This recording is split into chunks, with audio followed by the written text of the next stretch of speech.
of the genocidalists.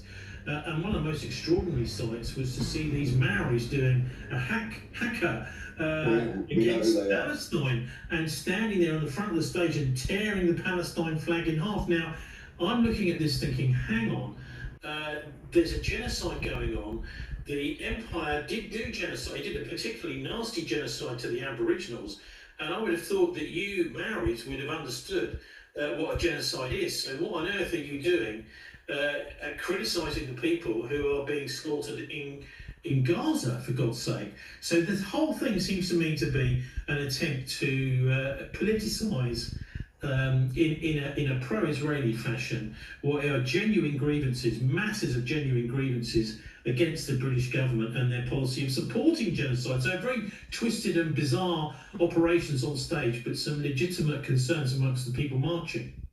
I find that quite fascinating, the Zionist support element of this. I'm wondering how that became something in a patriotic movement thousands of miles away. Money. What happened in the 2000s, Nick Griffin talked about this quite a bit, is that the Zionists came along to the British National Party with money, and they said, we would like to fund you. And Nick Griffin said, well, no, we don't want to be funded by a foreign power, thank you very much.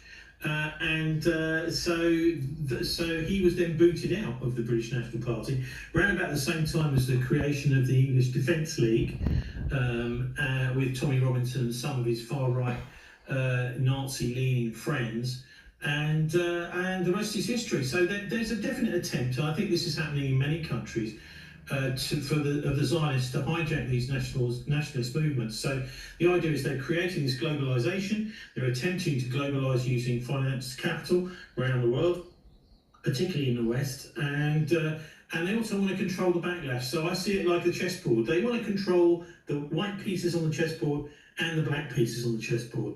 And so everywhere you look, you're captured. But the fact is, many people who go out on these marches don't buy into any of this racism.